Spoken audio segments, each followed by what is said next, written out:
So really, the last part of this little series is my salutations. It's basically, trying to bring a balance and some of the pitfalls in this entire movement.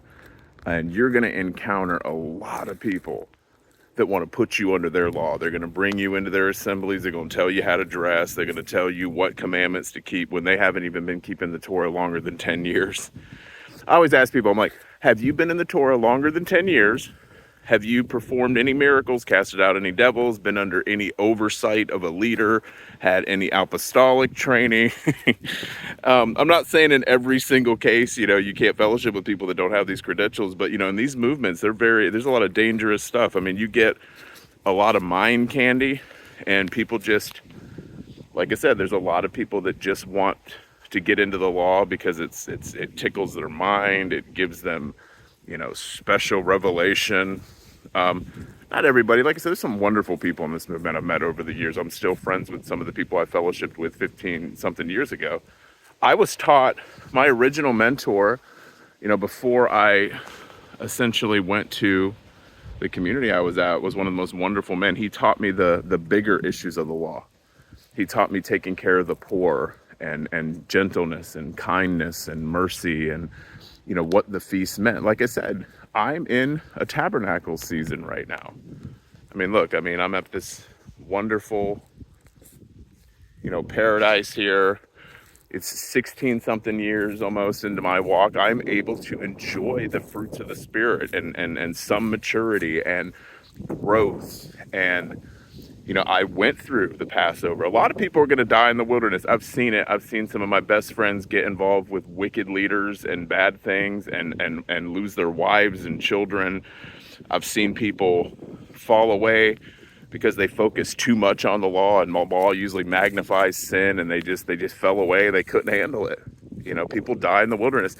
And an encouragement is that one of the visions given to me when I died in the wilderness, it was a vision of me as a tree. I talk about this all the time, and it grew, just like the parable of the sower, and it died. And Yah's hand came down and took it out of the ground in the vision and replanted it, and it grew up and that's where I'm at. And I still have to endure, but now that I have proper insights that these feasts are not about some legalistic, demonic, these TikTok teachers that just sit on their butt all day and try to tell you that you're going to hell because you don't keep this right and that. Listen, you're missing the forest for the trees, Once you go through that Passover, especially if you come into Hebrew roots, because I came into Hebrew roots, and like I said, you just like the children of Israel, you're going to go through the Nile, you're going to go through, you're going to have snakes and vipers and false teachers and false brethrens and different interpretations, and a lot of you are going to faint. I fainted, but God is merciful. Like I said, these feasts, you cannot keep. Nobody keeps the Torah. If you're going to keep Torah, go be Orthodox. At least I've kept Passover with Orthodox before. They really know how to get down to the legalism if you really want to have fence laws. But, enjoy your time. Especially if you're like a prodigal or something. Listen, I don't believe we have much time left to sit there and just have to figure out everything in the law and study Hebrew all day. This is why I keep telling you, go back to the giants of the faith. Go back to Smith Wigglesworth. Go to Charles Capps. Go to those teachers that a lot of your Hebrew roots rabbis and scholars have called heretics or word of faith or anything, because they're teaching you some real stuff.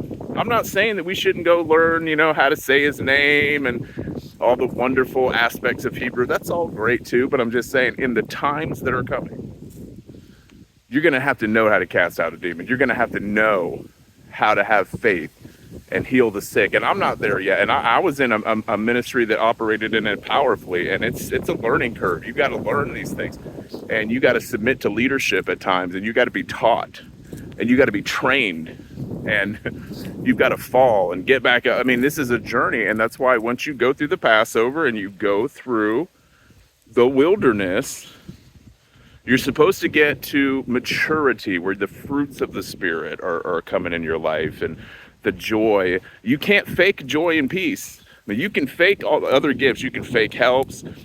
you can fake tongues. You cannot fake joy and peace, and that only comes through overcoming. One of my songs, one of my favorite songs right now is called Mercy. They do it at my church a lot. It basically just tells that I've lived to tell the tale. I'm here to help you. I'm here as an overcomer who is still overcoming daily, here to help you who has just come into this faith probably and got involved with these false teachers, these wicked teachers. Like I said, I know people that have left the faith because of bad teachers and bad examples and being butthurt at church. And stay away from those people too, because when they're in the church, they're bitter, they're angry, they're always complaining. And not in a joking way either. I mean, I joke around and complain, but I'm talking about like seriously bitter people. Like I said, I've seen guys turn into practicing witches, dear friends of mine, over false teachers and people that should have had better behavior in the way that they conduct themselves, and I've seen some mighty men of God demonstrate mighty miracles and power, and it's not about that. It's about the fruit that you're producing. So again, the last thing that I'm going to say is just, calm down, some of you. I mean, like I said, if you're still sitting around thinking, yeah, I was going to throw you into hell for an ingredient on a package, I mean, you need to like get to know the Father. It's not his character, The feasts are there to teach you a lot about yourself, your own captivity. When you get saved and you call upon the Lord and you repent, you are indwelt with the Spirit. You go on to deeper levels of the Spirit. You go on to different dimensions of the Spirit. And that's what you're supposed to do. You're supposed to go you're not supposed to stay at Passover. A lot of people camp out at Passover. They get their fire insurance card. They don't go into tabernacles. They don't climb the Lord's mountain. What does the Bible say? It says, people of a pure heart and clean hands can ascend my mountain. Not everybody is an adult in God.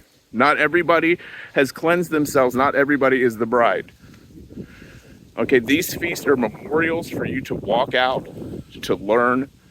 Like me, I'm looking back on 16 years where I first started, when I came into the Passover, and I used to get baptized 3 different times in 3 names. And, that's why I'm making these videos, is to help some of you, because it's confusing out there. I'm just going to be completely real with you. And there's a lot of darkness coming upon this land. And people like me are out there. You can contact me. I say this all the time. I'm going to be doing a couple more testimony videos, and I'm moving more into podcasts. But when it comes to Hebrew roots, be careful. Have a balance, I mean, really, learning about Hebrew mind candy all day is fine and great, but, start learning about faith, go to a Pentecostal church. There's a Pentecostals I can't stand, but at least they are operating and speaking in tongues. And if you don't understand something, go talk to somebody. Don't just be listening to these gossip channels, slander channels, cessationists that don't have nothing, can't produce nothing. Just like most of these Torah teachers can't produce nothing, go and ask questions, go in your room, shut the lights off, and just start worshiping God and ask him to baptize you with the Holy Ghost.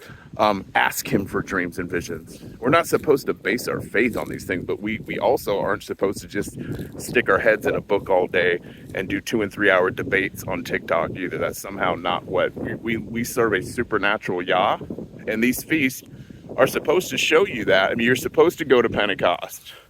You're supposed to go and demonstrate the power and lay hands on the sick. That's what we're all supposed to be doing, and we're all seriously lacking. I mean, I'm speaking to myself here. I'm not some spiritual dynamo. I'm just someone that has been through hell and been back to tell about it, to try to encourage you and to try to help you for the people that I'm called to help. I could care less about your comments in the comment section, if you're just going to jump on here. I get in my flesh sometimes, so I have to disable them. But listen, that's it. That is my salutations from the Feast of Tabernacles. And like I said, I'm going to be trying to do some podcast stuff. I'm going to be taking a break for a while. But like I said, just enjoy the feast and don't worry about religious people. Don't worry about what day you're keeping it on. There's 1,500 calendars, and there's somebody to teach you the calendar. Same thing with the rapture and everything else. There's about 1,500. Just enjoy the Father, help the poor, take some of your money out and help a widow, stay away from sexual sin, and just enjoy the life that God's given you. It's not really that difficult. A lot of people, come to me with various things they're struggling with, I can tell you that he's not anywhere near as unmerciful as most of y'all make him out to be. And like I said, the feast is about the journey.